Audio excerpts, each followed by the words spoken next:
her. Let's get at her. It is another episode of the Mainly Broncos podcast, and it is one for the ages. That is how we will describe it. It is one for the ages, and it is one that regular season, postseason, it is one that we are going to be remembering for a very long time. And it's gonna be one that we're gonna have a lot of thoughts, a lot of opinions. So make sure you stay with us. Make sure you hit that subscribe button right off the bat for the MHRT Network page. We are pushing for 2,000 subscribers by the end of the year, and we also created a YouTube channel for the Mainly Broncos YouTube channel. So make sure you hit the subscribe button for that.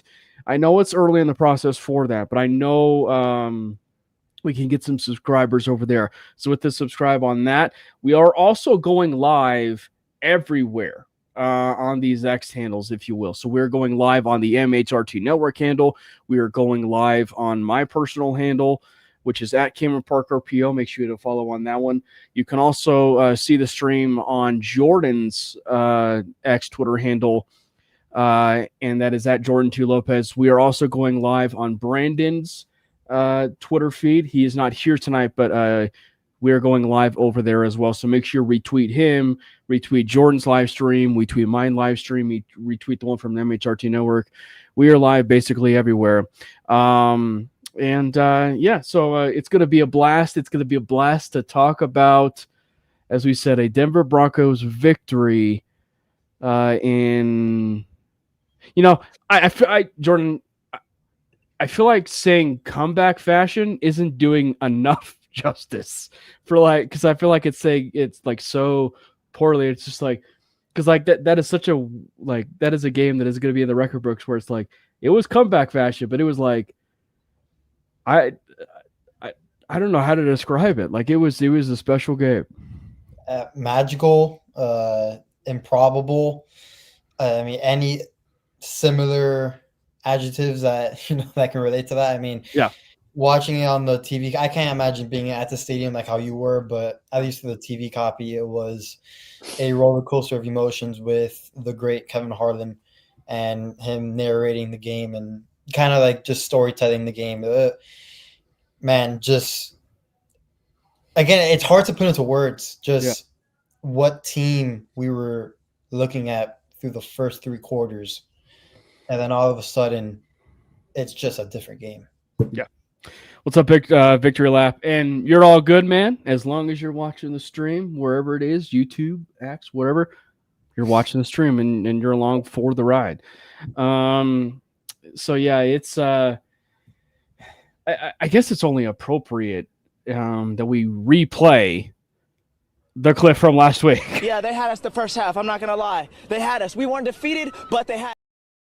Maybe not the first half, but they had us like for the first three quarters. They had us, and everything. But no, that was, man, that was something. And yeah, absolutely. It's funny. Jordan and I were actually talking, and it's also, we have a tweet that actually just got posted on the Mainly Broncos Twitter handle. Go check it out.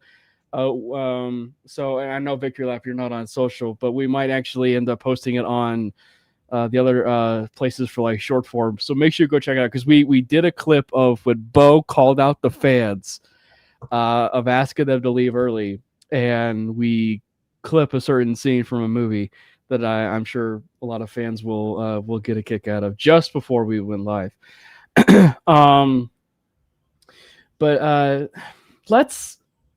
I obviously it's really easy to get wrapped up in whatever that fourth quarter was, which was, Tebow on Bo Kane. But like, before we talk about that, because it's easy to say that, let's talk about that negative.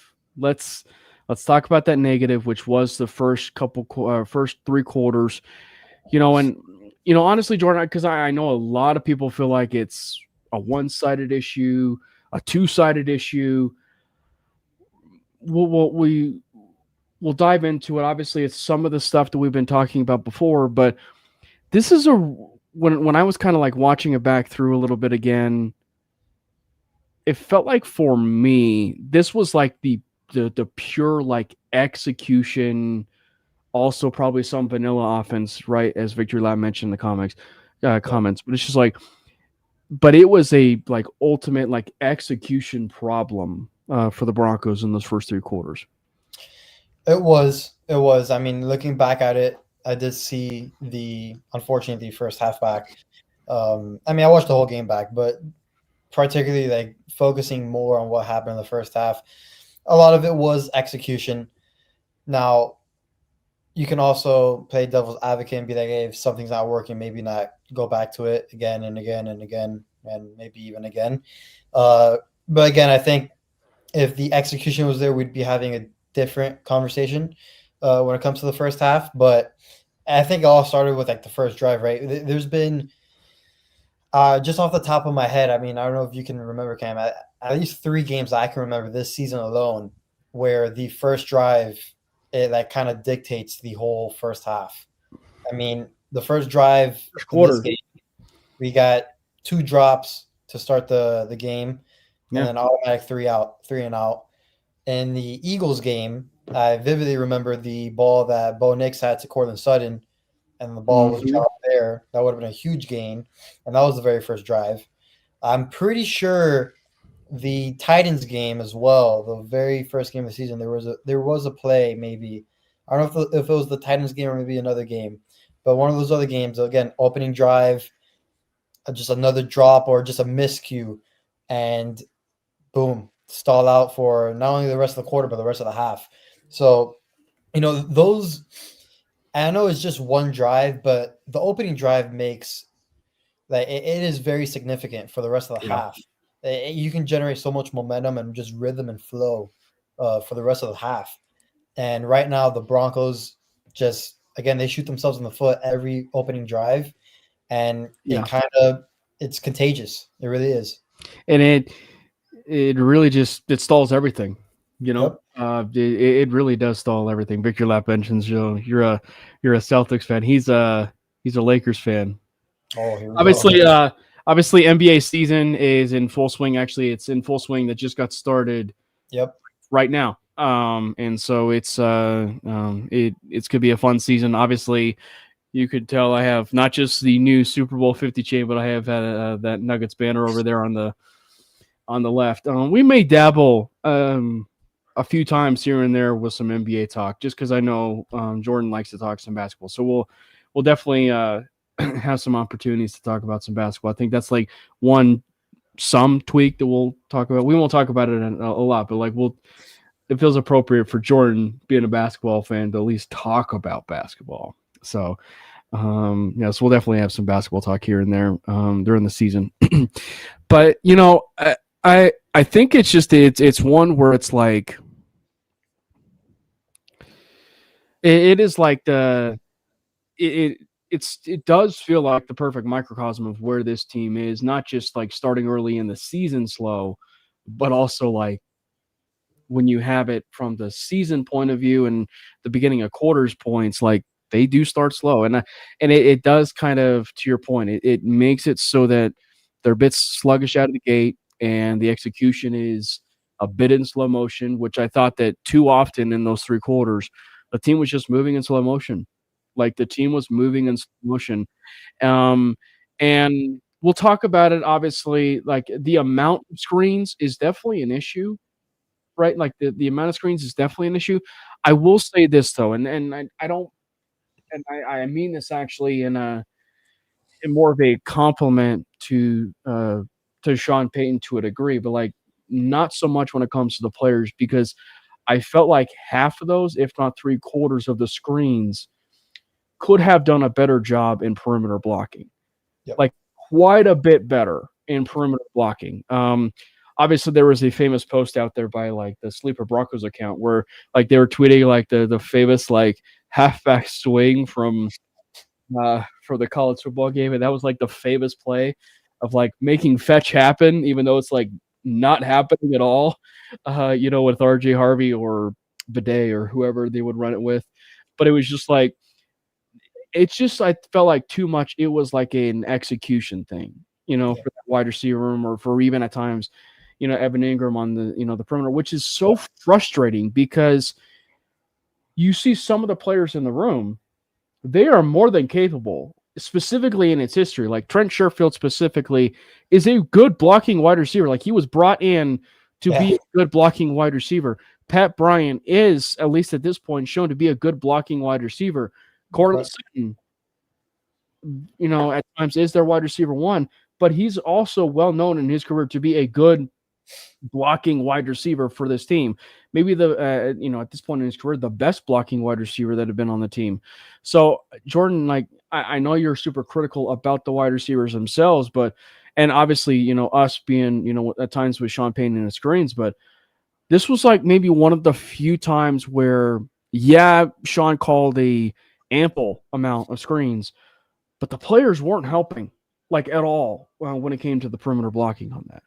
I agree with you. And, the irony is that I was getting so frustrated during the game with just the amount of screen calls, despite I love screen passes. I love it. And it's kind of that love-hate thing, because when you don't execute it, it looks bad, and it is bad. But at the same time, like, again, vividly remember the one Evan Ingram on the perimeter, completely whiffs his block. If he blocks there, I mean, I would think it was for Harvey on the one that Ingram was blocking. I mean, Harvey had a one-on-one, would have gotten an easy first down and probably more. Again, at the end of the day, it comes down to execution. I know there's a lot of, and including me, I mean, at one point I was fed up with the play calling as well, but I think we'd be having a different I know we'd be having a different conversation if the execution was better on those screen calls. Now, do we have to call? Do you know the final total? Was it 11? I think it was somewhere above the 10s. Yeah, like an 11. Now, do we have to call it 10 plus? Yeah, maybe not. But again, Sean saw something in the Giants' defense where he thought he can exploit, and maybe that was a screening game. And listen, maybe if we did execute better, we would have seen a more explosive passing game within the screens. I know Sean is like the master of the screen pass, and he really coaches it up with all the details and stuff like that. But I think it gets to the point where, and I hate to criticize a coach like Sean Payton, because obviously he knows what he's doing. He's a future Hall of Famer and all that. But I guess my only thing is, if you see the 6th, 7th, 8th time that you've done screen passes, your players are just not executing on that day for whatever reason, let it go for a bit, especially with a guy like Bo. I know we'll get into it, but you just gotta let him sling the rock. You gotta let him do it, because I'm sorry, but this the talk around him, whether it's social media or anything, I mean, it's getting laughable and comical, and I think it's starting to creep in a bit. And I know those things do kind of creep in, because now we hear national analysts talk about it a little bit, but you just gotta let the quarterback play. Yeah, it's one too where maybe it's from my view, where it's like I don't necessarily see this as a call that Bo Nix has been the problem for this team. And I said this on 5280 yesterday, or even last week, but it's like we may have even had this discussion last week, but it's just, I don't know if maybe he's operating so much on the screens idea because Bo Nix is the problem, because I don't believe that. Maybe he's just operating from the standpoint of we're on our 4th left guard this year, and we're also having some high snap issues with Luke Wattenberg, which we'll talk about, of course. Which that is the center is. It's a problem. It's a problem. It's maintaining to be a little bit of a problem, but I think maybe the reason why he's doing this is because the offensive line, specifically at that left guard spot, like specifically there, has just been a bit of a turnstile early on, due to that injury. And so it's making sure that, like, we're at least comfortable because it's like an extension of the running game. That's why people like that with the scream. It's an extension of the running game. The problem is, and I think this is where it gets to be a bit of like the offensive side of it when it comes to Vic Fangio, in the sense like he's just like beating them like a drum, and I think that maybe it's just because like they weren't doing it. So Sean was like, it's like that. It's like those famous coaches, right? Like, where you had like the most brutal game where you got beat by 40 in basketball. And then at the end of the game, your coach has you run like suicides after a game. Like it felt like that, from the standpoint with Sean, but it was like in game, like, and it was in the regular season. And granted, it's in air quotes early enough, but it was just like, look, you guys are really sucking at this. I'm going to make you pay. We're going to run 15 screens until we get it right. Like that's kind of like what it felt like to a degree. And probably knowing how Sean is egotistically, I wouldn't put it past him thinking that way.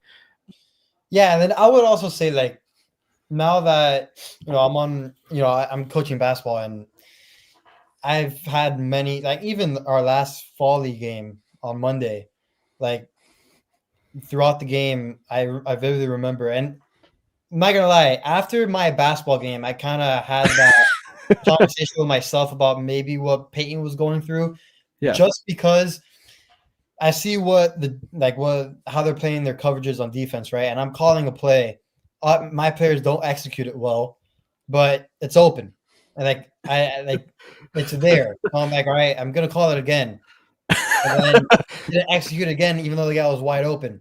So then after I called the timeout, I'm there. But then after the game, I'm like, maybe this is like how Peyton felt. Like he saw something within the defense. He saw something within the Giants defense, right? Whether it was the type of leverage the corners were playing with, that maybe if you get really good blocks on the perimeter, we can take one. He must have saw something on film, even at the that he kept on hammering it. And I kind of got that feeling like, maybe we shouldn't like really, really hammer Payne on this. Yeah. Maybe see something we don't, because that's probably for sure because because it's like it's not suicides, but it's like suicides where you guys aren't getting it, so I'm gonna just do it until the dogs come home, and until you guys actually get it through your thick skull that this is actually available. I need you guys to block your tail off.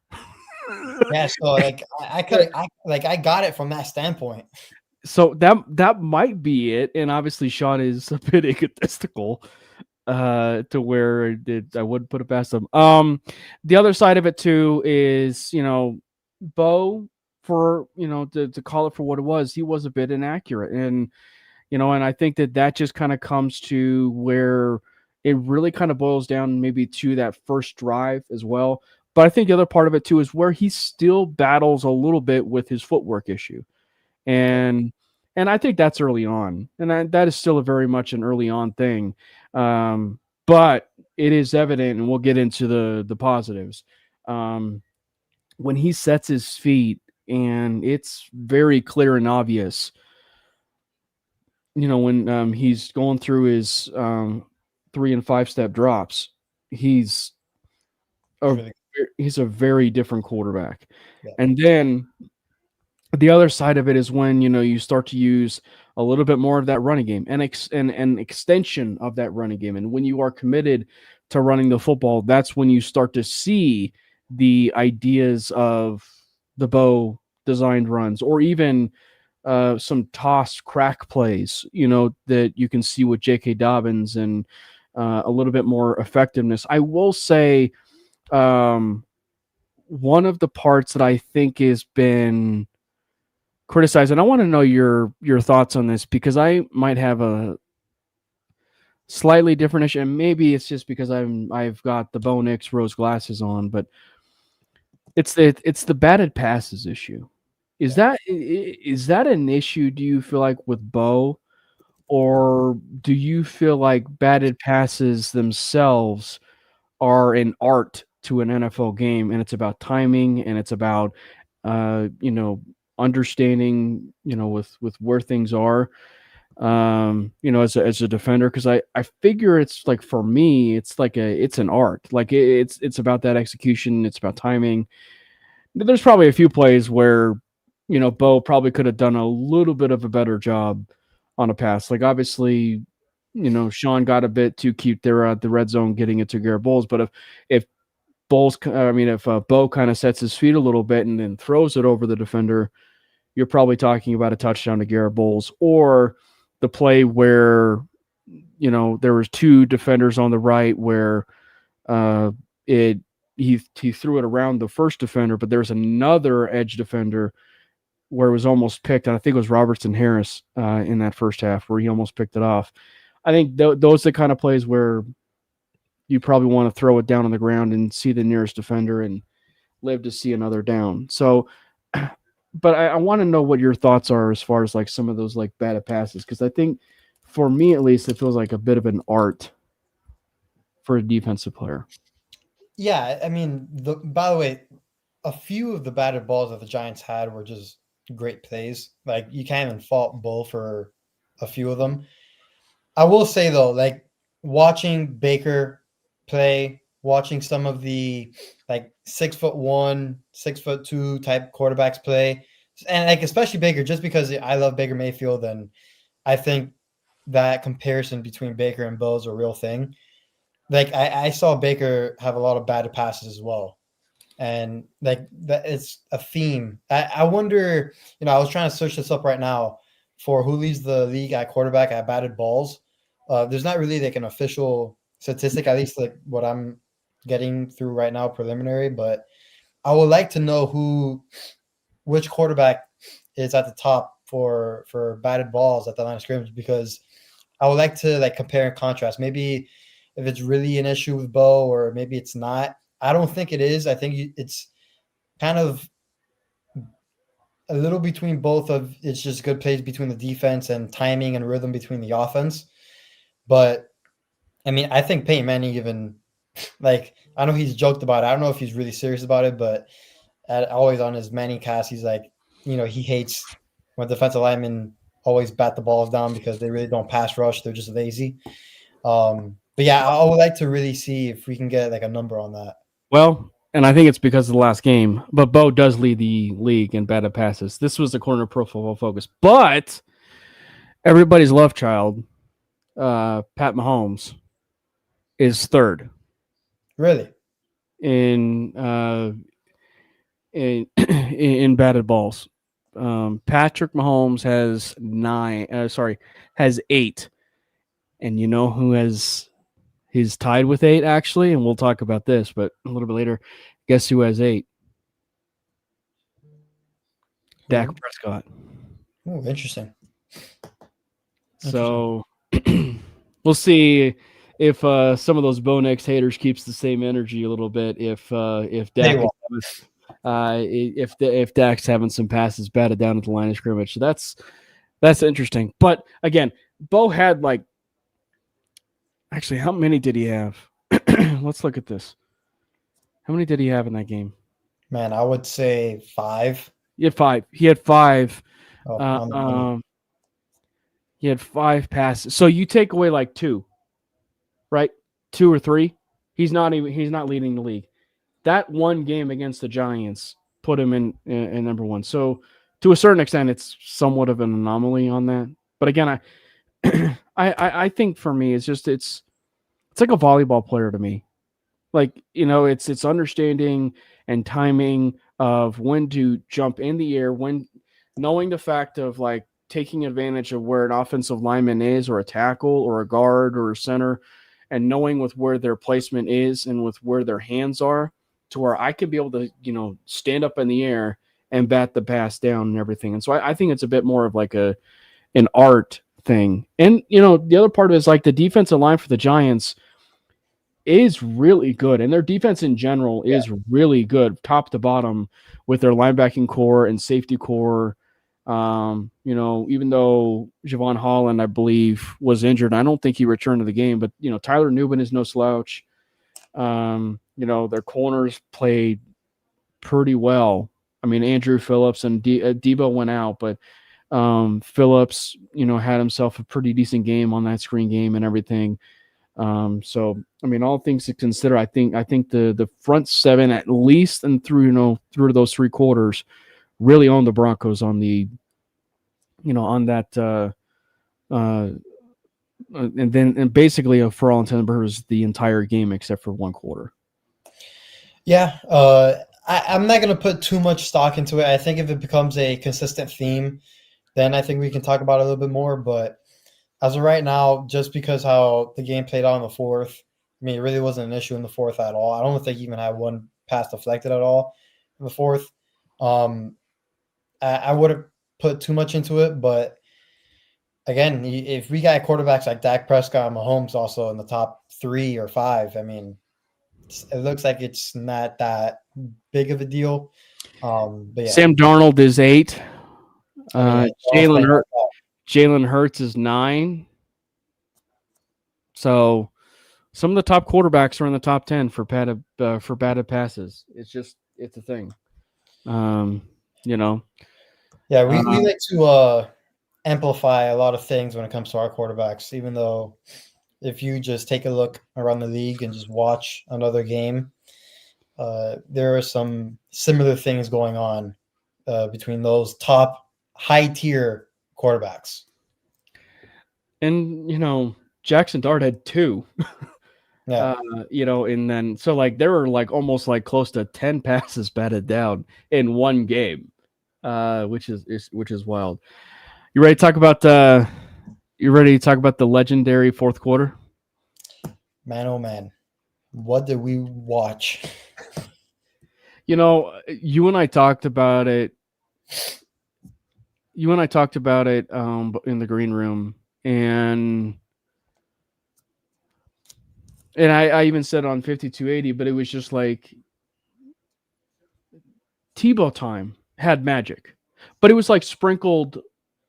There was a magical play or plays, right? But not a full quarter where plays were happening, execution was happening, and it was just what is going on? We are getting punched in the mouth and we can't respond, that type of thing, And let me ask you this, because this is probably the most important question, and I think I know the answer to it.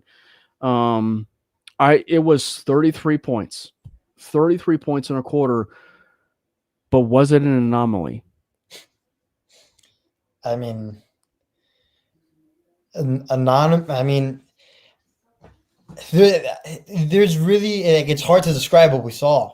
I don't know if there's a single adjective. Well, I mean, would you say it was that? No. But the reason why I say that is just because the execution was just flawless. Execution was flawless. And it wasn't really like the Giants were playing soft coverage. There were moments of soft coverage, right? Yeah. There are moments of soft coverage, but it was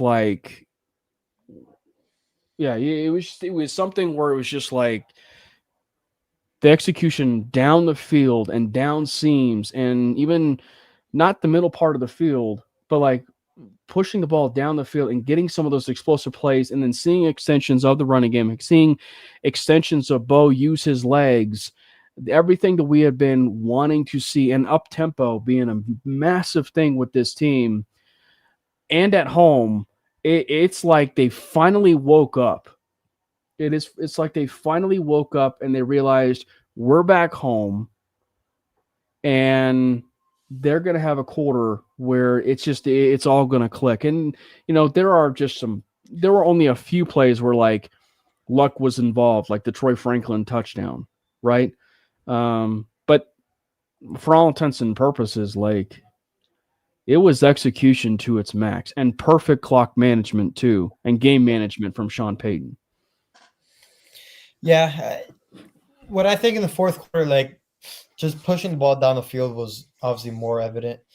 That's quite obvious, but it was the urgency that they played with in the fourth quarter. It was, again, the play calling. It it was obviously like you're not gonna throw screen passes when you're down 19. You're gonna have to push the ball down the field, and that's where I kind of want to get at. Like I know a lot of people say like we have to start acting like we're down 19 to begin the game, but It's a joke, but yeah.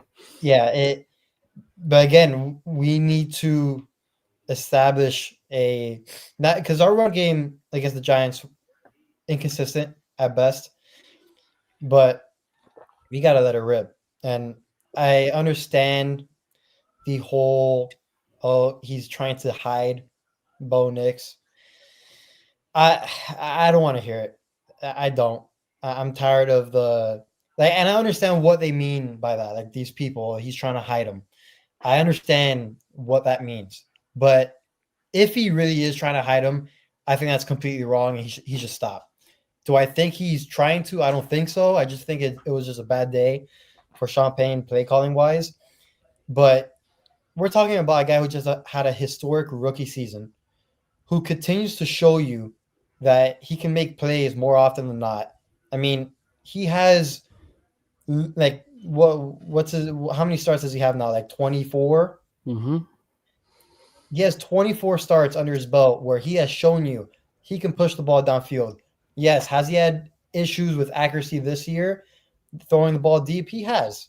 Again, no one's going to hit on every single one, but last year he was among the top passers throwing the ball deep. This year he's struggling a bit, but doesn't mean that we should shy away from it. Doesn't mean we should shy away from anything. Let Bo develop and continue to develop. Let Bo cook. And again, he's only in his second year. Yeah. So he's still going to go through his up and downs. We just got to live with it. Well, and the other side of this too, and the other layer of this is that, listen, I realize in totality, in the total package, like he's got way more starts under his belt when you compound it with college. But the NFL is a different beast. Like, it is a very different animal. I don't know how often Jordan or myself or anybody else needs to say this, because like he has 24 starts under his belt, which is, way more than JJ McCarthy, because he's riding the bench injured. Everybody's darling that was even above Bo Nix is riding the bench injured. And so I think that when you look at Bo Nix, like, I even said it today, and I can't take credit because Sayer said it in our Slack chat, but it's like, but he's right. Like, if Drake May and Jaden Daniels had the exact same game, that's the whole point, by the way. For anybody is, saying like, why would you do this, or why, anything like this, about like trying to even debate or trying to like debate this. All we're saying is you put Drake May and Jaden Daniels in the exact same situation, knowing what we know now about how those two quarterbacks are the poster child for everybody as of late this year. They are going to be getting glazed on SportsCenter, on NFL Network, everywhere. And meanwhile, Bo Nix is going to end up being criticized for the three quarters. Oh, he had that fourth quarter. But, man, Drake May in that fourth quarter, Jaden Daniels in that fourth quarter. Great example of this, actually. Jaden Daniels had a terrible game last year against the Chicago Bears. Terrible game against the Chicago Bears. Yep. But you know what people focus solely on? A Hail Mary pass. Hail Mary pass where some Bears guy was twerking, over in the corner of the end zone, and then realizing it's a Hail Mary play.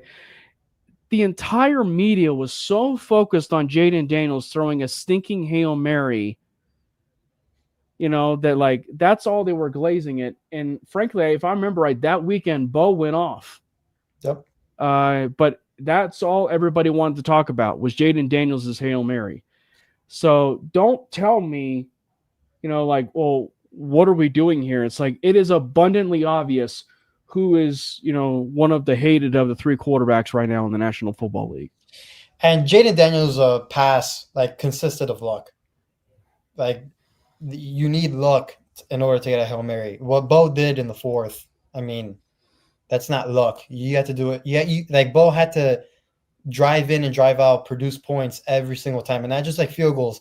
He had to go down, get a touchdown, and a 2-point conversion. So like these were multiple drives. Did he have one lucky play with that Troy Franklin touchdown? Yeah, he did. But the rest of the drives, I don't think so.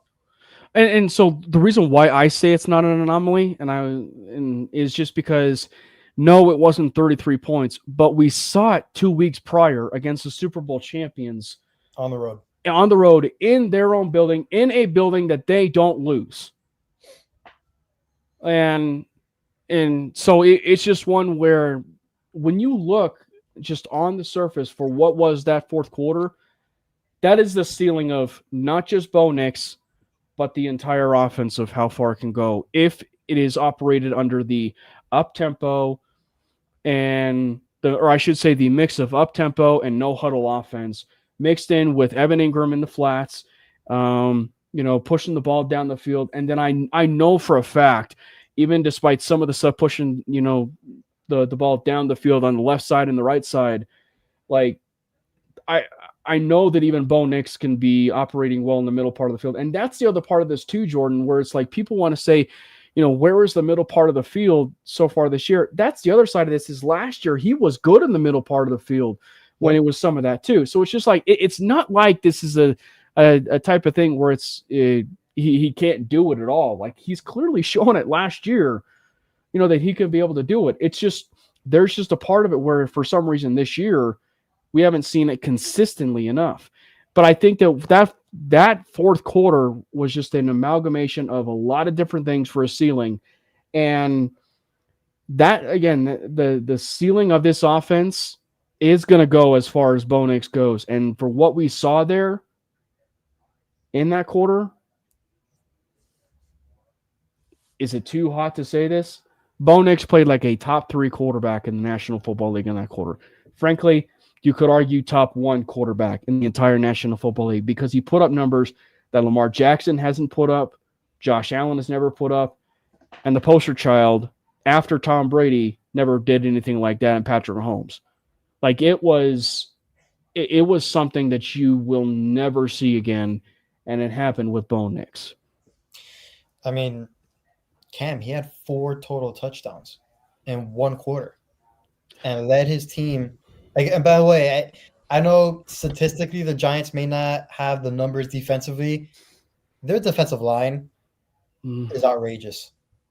So I understand that their numbers may not show it right now, but I'm willing to bet a good amount of money by the end of the year the Giants statistically will have good numbers. But even so, like that defense is good. Like they're good. So to do it against that in a comeback fashion and with so many things that you have to play perfect in that quarter to come back, and he did. So I couldn't agree more with you there with what you just said.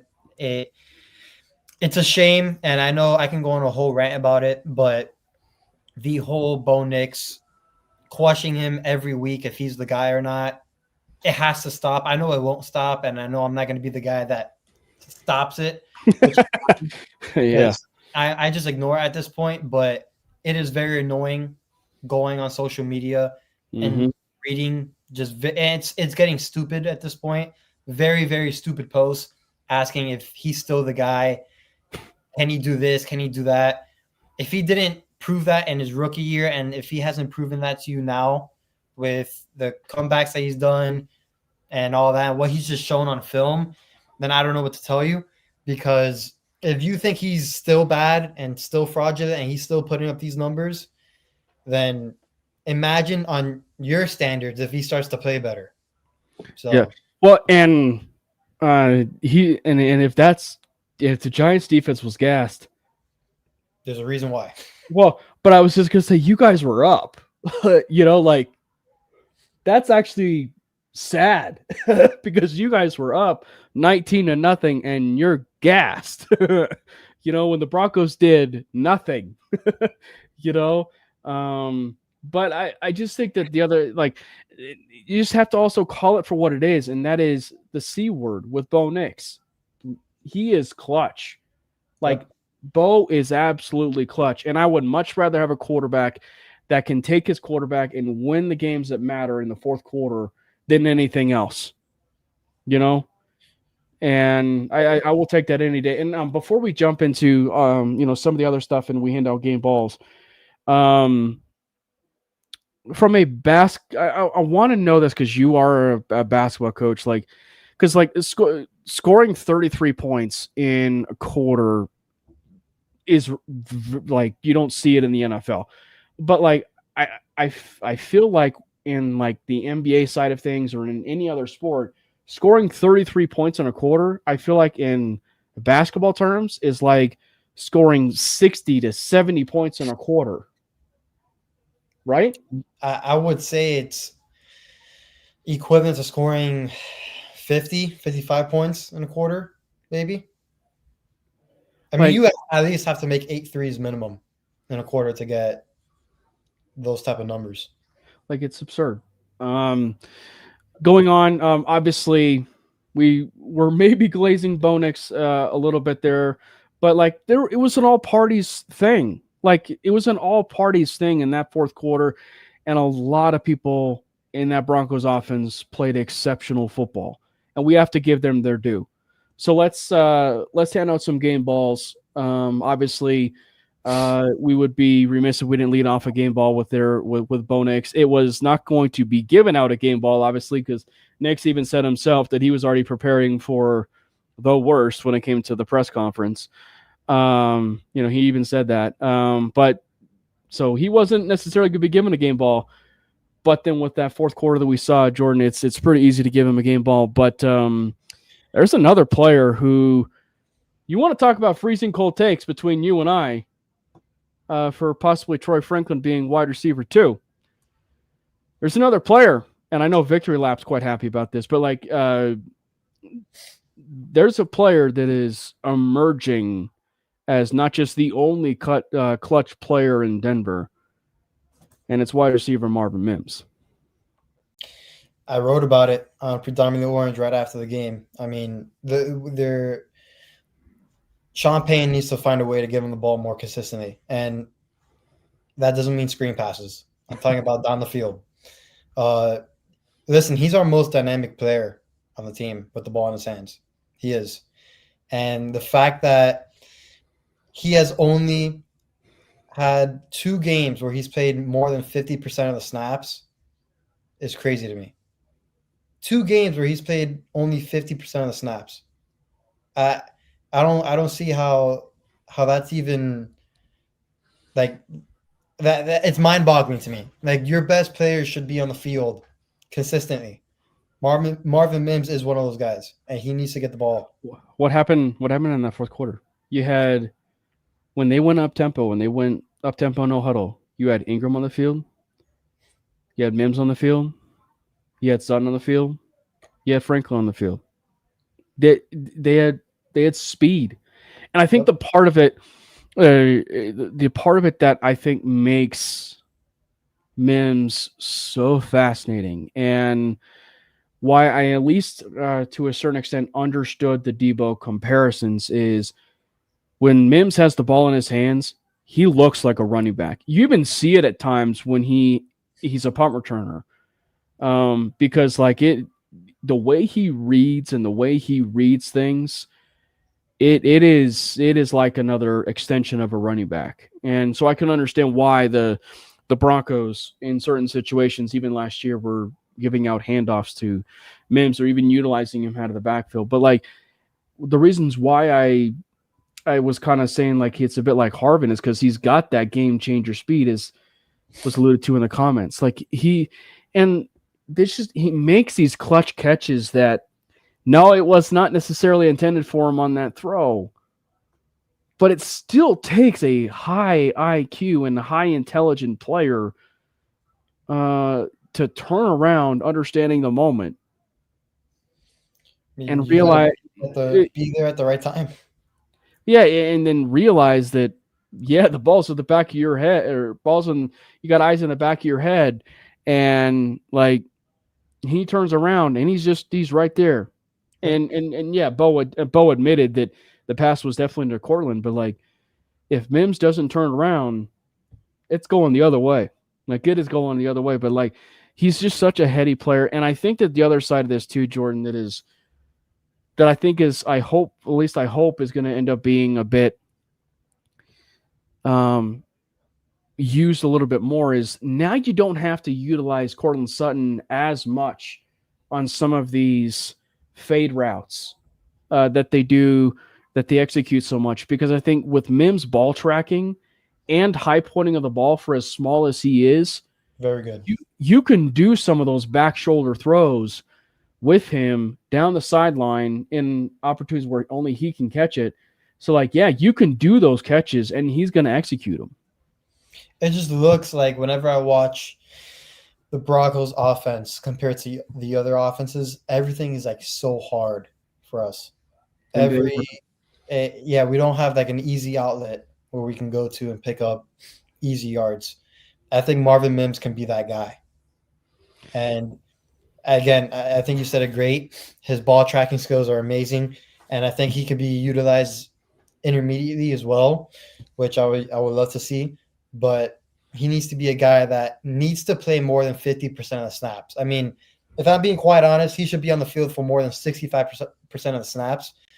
And I know Sean Payne loves the mass personnel stuff that he does and stuff like that. Yeah. But if we're going from 11 personnel to 12 personnel, Mims needs to stay in there as one of the receivers. But like, I don't know. It's very hard for receivers to get to such a rhythm when they're going in and out. Yep. I know it's Sean's plan, and maybe he's trying to outsmart the other coach, but I think at the end of the day, he's outsmarting himself. Yeah. But my whole thing right now with the receivers is your best receivers have to be on the field more times than not. Yeah. So Mims gets a game ball, right? Yes. Mims gets a game ball. Who else on the offense or the team in general gets a game ball? Hey, I think Alex Palczewski stepped in and played great. I mean, yeah, all things considered. I mean, from what we saw last week with the Jets to now, big upgrade at left guard. Big upgrade. So, and he actually got an actual game ball from Payne. That's right. Too. So, I think it was well deserved.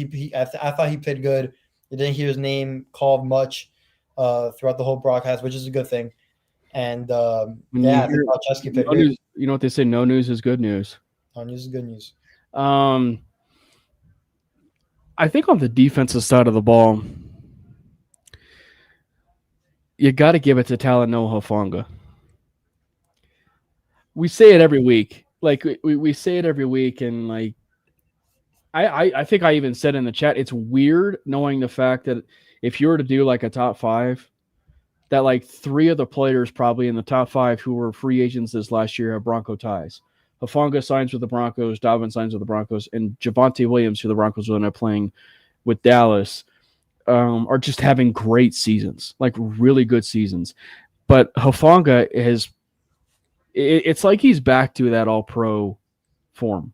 Yeah. Like it is like that one play where Nate Tice highlighted that I even saw from where I was sitting, and I know you know where I sit, Jordan, but it was just like to see it from that side of things and him play recognition and realize where that play was going immediately. Like that is some high IQ safety play that we haven't seen since 31. Like that is the kind of safety play that we really haven't seen. And was it a mishold? Yeah, it was a mishold. But it goes to show you like he can play through contact. He can play through contact. He can play through anything. Like he fought through a block with a guy grabbing his jersey and all and stopped. Wasn't that Cam Scadaboo or was it Tyrone Tracy? I think it was Scadaboo. But yeah, and he was like the first initial contact to stop the play. Like that was an all-pro level play by Hufanga. Hufanga has been great. I mean, every game he makes an impact play. It almost seems like every drive he makes an impact play, if I'm being quite honest. It's just frustrating that he's like inches away from an interception, specifically this last game, but.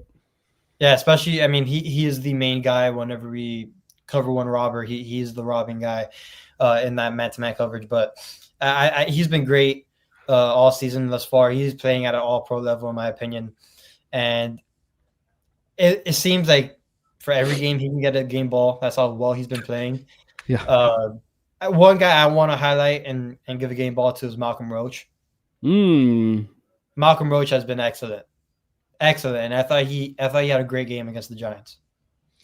The low-hanging fruit is the obvious game ball of obvious game balls. And that even goes maybe even a little bit beyond Bo Nix. And that's for being the biggest liabilities outside of Dre Greenlaw.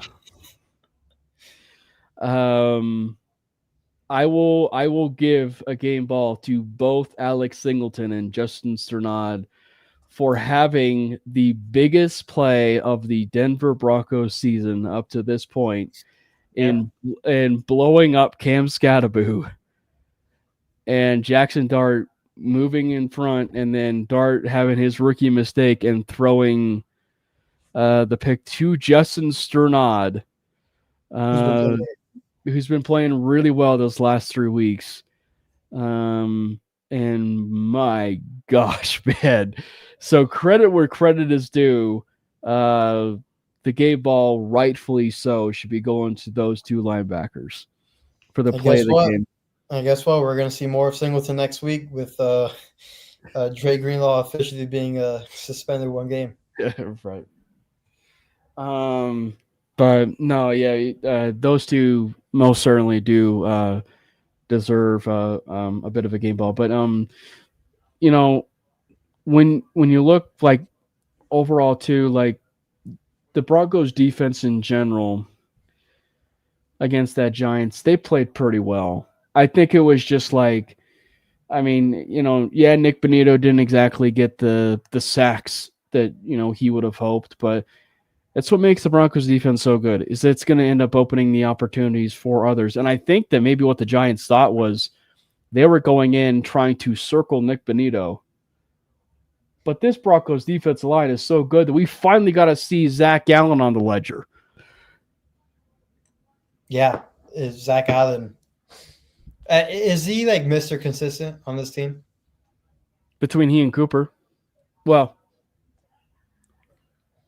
I mean, I guess you have to say Surtain, right? Even though it's expected.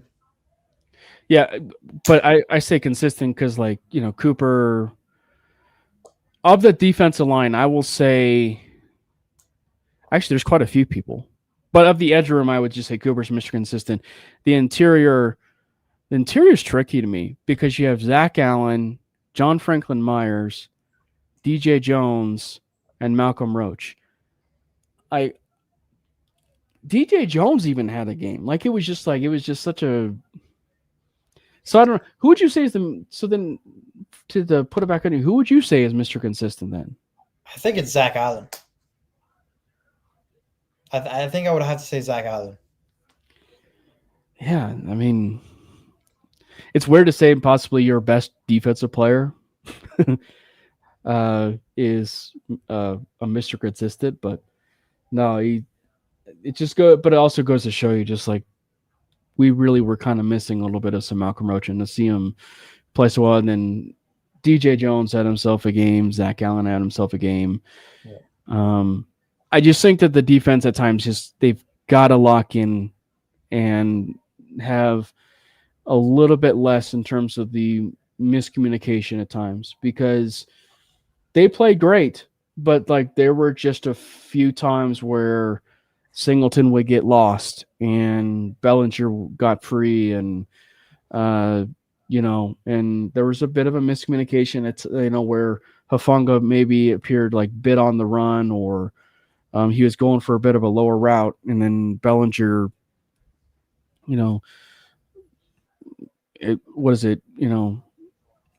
increases his speed a little bit more on Singleton, and he's gone.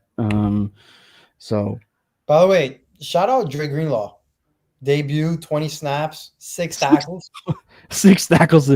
I just can't get over that. 6 tackles and 20% plays. Just crazy. After the game, speaking of Dre Greenlaw, after the game, Dre Greenlaw had what appeared to be a verbal altercation with the official. But I think a lot of people are questioning that whole suspension because of a certain thing that happened in the pile between the referee and Sternad. And then, of course, the things that may have happened 48 hours later on social media with the quarterback. So let's first touch on the Dre Greenlaw thing.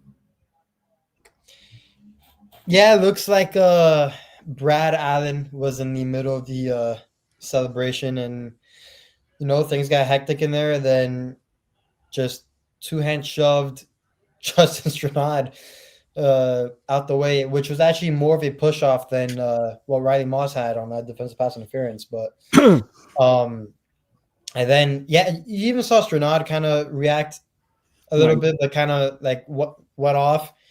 But boy, Greenlaw did not like that. I mean, beeline straight to Brad Allen.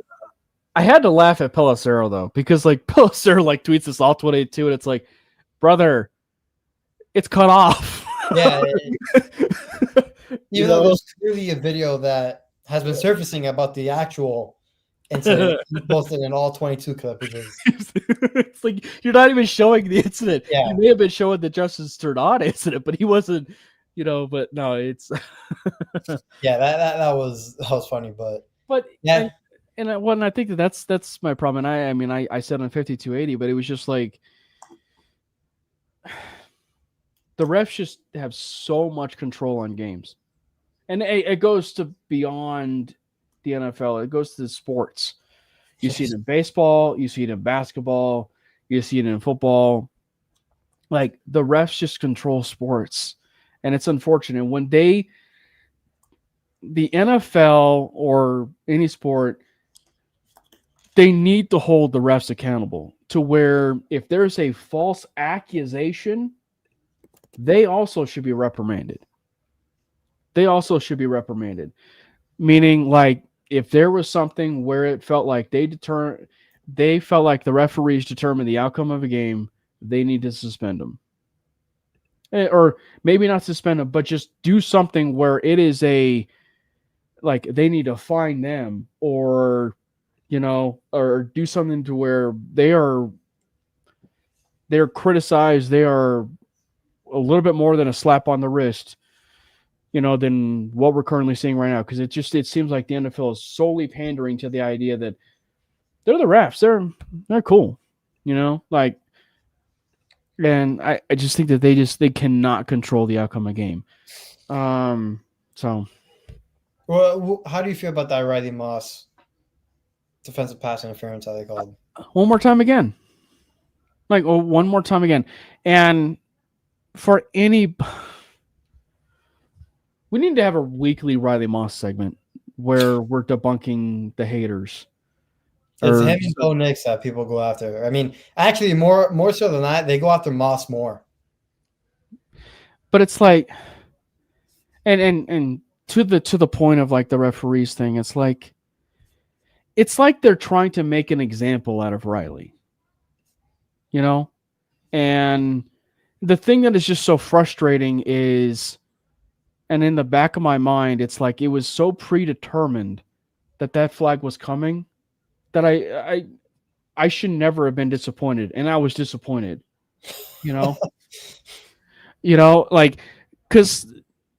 maybe from like where I was sitting, it looked like pass interference, but then you see the other side of it, and oh, by the way, you hear PS2 talk about it on his pod with Terrion Arnold, which was released like an hour or two before our show. But like you look at it, Riley does it again in the same fashion against like that, that happened with the Philadelphia Eagles. He is quite literally in the perfect position. He does what any defensive back probably should do that would negate the possibility of pass interference. He turns around, right? Yep.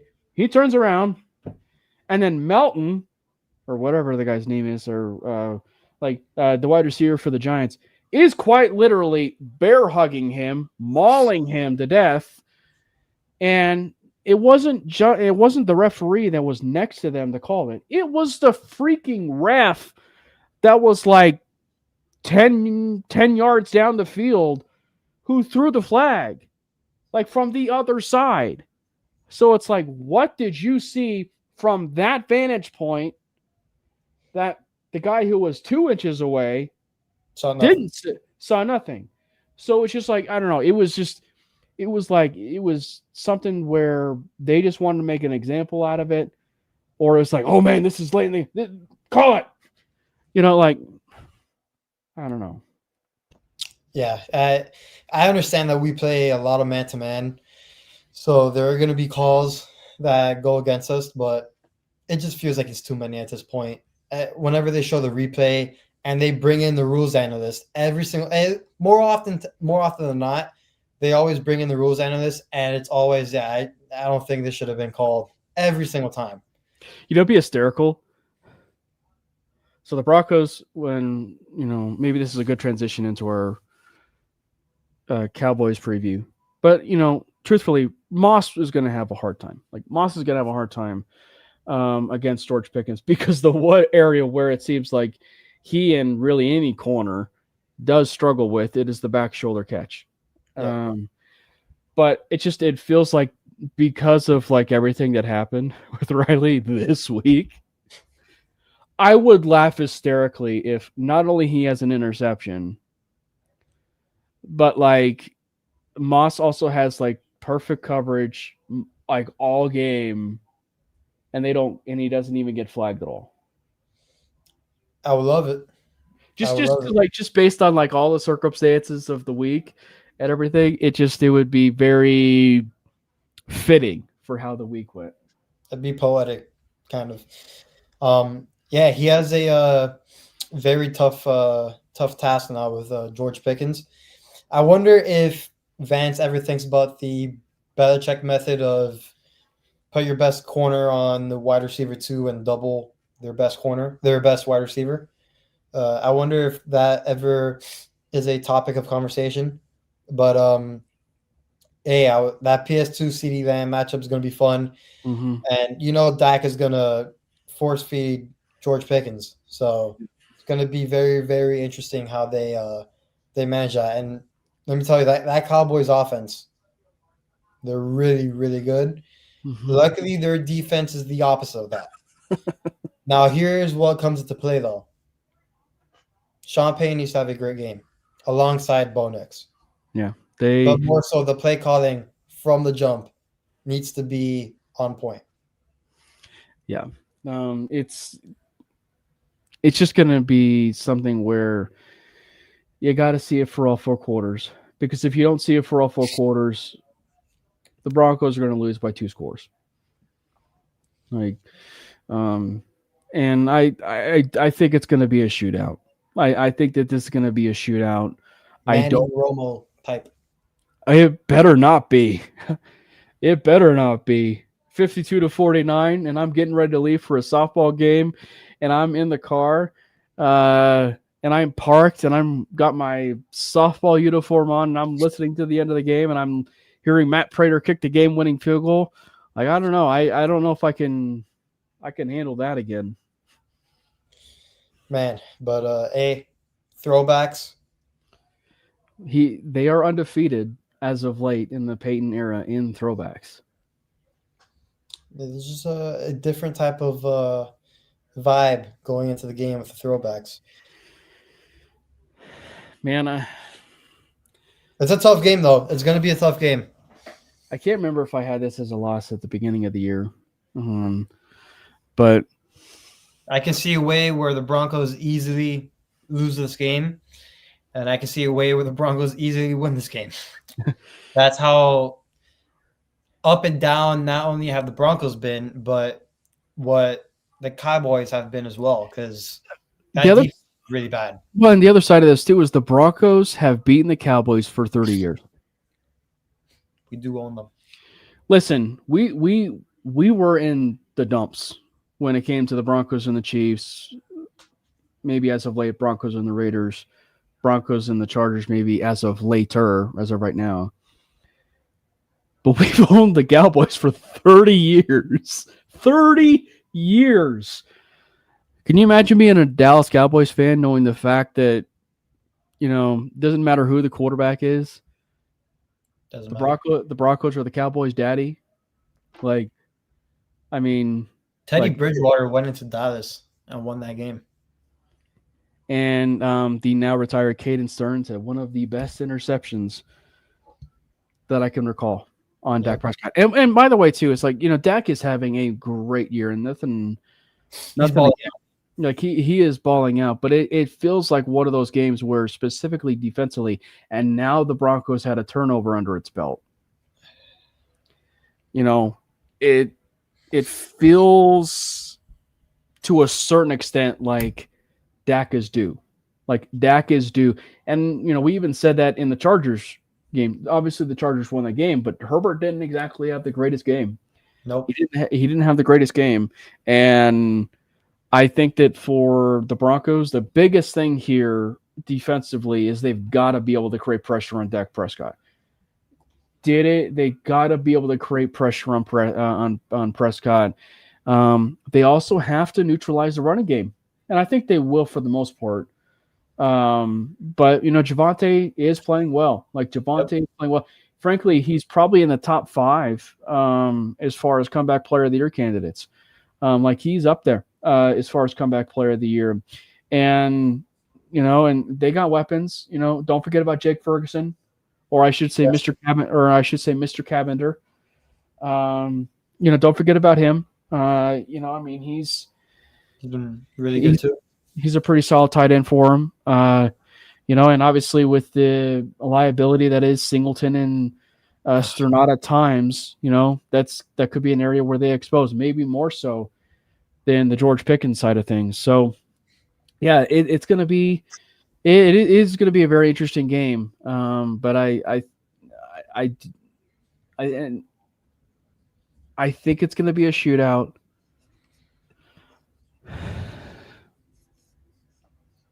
Gosh, I will say Broncos pull it out 35-31. Wow. I have a very similar score. Again, I can see it very easily being the Cowboys winning. I can very easily see it being the Broncos winning as well. But the Broncos have a lot of advantages in this game, at least statistically whenever I look at it. Whether it's rushing against a stacked box, rushing against a light box, just overall rushing efficiency, red zone, stuff like that. I do think I don't want to call it the mile high magic and all that, but I do think we see more of a consistent presence on the offense. And they kind of put a game together here. I'm not going to say they put a game together for all 4 quarters because, we're going to see a screen pass here and there and it's going to get blown up because someone can't block and whatnot. And I think they will stall out a bit. But I do think at the end of the day, Denver does win the game 30-27. 30-27. And I think that this is a really underrated point when we kind of tie everything back together to when we were talking about, the beginning and the sluggish starts and, and everything. I think people need to remember, and I'm not trying to make too much of an excuse on this when it comes to the offense or the team in general.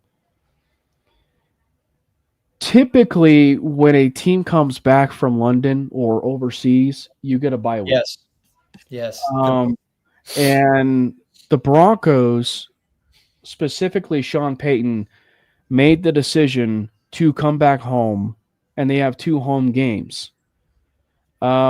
So there, I think, gives at least some credence to the idea for jet lag, time difference, and, just getting adjusted. So that at least adds some credence to the idea of maybe the Broncos were just, not all that acclimated yet with, the fact that they were back home or into their normal time zone, if you will.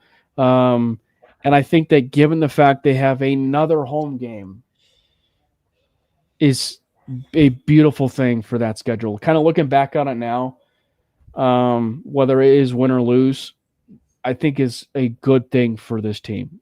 And it also helps too that they got the win against the Giants, but they also have another NFC game to where, look, I'm just saying, like, if they lost it, it's not the total loss in the world because it's not like you're losing against an AFC foe. Correct. That, I mean, you can kind of say that this was I'll say it's one of their hardest parts in the schedule. Coming back from that, starting with the Philly game in Philly, then traveling to London right after the game, and then coming back and playing the Giants, who were red hot. And then, I think this was a rough. I think they weathered the storm kind of good if you were the Broncos here. And listen, the way you win that game against the Giants, that momentum does carry. So we said it that the identity game should have, in air quotes, should have been that Bengals game. The identity for you now that you've seen it, and the Mile High Magic that you've seen, should be that fourth quarter against the Giants. It's got to continue now. So if there's anything that should, one, cause Sean Payton to change things, two, cause Bo Nix to play a little bit more freely and a little bit more out of structure than normal, it's that fourth quarter. Yep. And this is a perfect opponent to do it against. If we struggle offensively in this game, then there will have to be a bit of a soul searching going on within the offense. I will say this, though, not to maybe get a little bit too overreactionary, but if the Broncos do pull out this win in whether it's convincing fashion or it's a win, even though they've beaten Dallas for 30 years, you will see the Broncos get some national attention here because they will be 6-2, even though they are like the second seed in the NFL right now. They're going to be getting some national attention, and so much so that people would be looking at that Broncos and Dallas game as possibly a Super Bowl preview with how these teams have been playing, at least in the early part of the season. So I'm just saying, be prepared that if the Broncos do come away with that win, or if they come away with the win, be prepared for a lot of media attention to come the Broncos' way. That's what happens when you play the Cowboys. So that is what happens. You just got to perform. Yeah. Yes, make sure you go and tune in to the Broncos Buzz, and hopefully we'll be able to see them there on Broncos Buzz. You guys can see them. I believe it's on 6 o'clock Mountain Time on Fridays. That is with Kona Spence and obviously Bronco Bill. They're on Fridays. You could also tune into any show. Obviously we do live shows, but you can go back and watch some of the shows that you missed. If you guys missed this show, you guys can go back and watch that after this is done on the MHRT Network channel, or any other shows that you might have missed for mainly, or Kona Spence's Bronco Buzz, or even the 5280 podcast, or even the Cluster Puck podcast, because the Av season is underway, and we certainly care about the the Colorado Avalanche and not the New Jersey Devils. Hottest team in hockey right now. The Avs, I agree. And then and then of course there's the Wild Wild West show, which was just before this one, which is a look into the AFC West, which is such a fun time. I do not miss doing almost like 3 hour shows, but they are almost close to doing 3 hour shows at times on during some nights. I don't know how they do it, but make sure you tune into their shows for the Wild Wild West. And again, hit that subscribe button for the MHRT Network page if you are new, and new to the network. Hit that subscribe button. If you're also new on mainly Broncos and you're watching this on the stream, please hit that subscribe button. We had just created that YouTube channel, And as Jordan found out like in 2 months ago, before he finally realized that, oh, I should be following the actual show on Instagram and TikTok, and make sure you follow the show handles there over there on Instagram and TikTok, as well as the X Twitter machine. We are posting a whole bunch of short form. Yep. We're posting a whole bunch of short form, which includes clips from the show, just funny clips, funny recaps of games. We actually just did one. I want to say it was like 10 minutes before the show, talking about how fans left early. And we did a nice little funny clip that I think for nostalgia reasons, if you like a good late 80s film, 80s, 90s film, you're gonna love it. So thank you guys to everybody who watched the show. And I think it's only fitting, Jordan, that we end it with the famous phrase. Let's go Broncos! God bless Bo Nix! Fast lane when I pass in the street, bag of money in the passenger seat. Simcoe's been asking for me on the road from the west to the east. Way up, I might never come down, cause the coast racking up the flight miles. So high, I might never come down, so what, this is my life.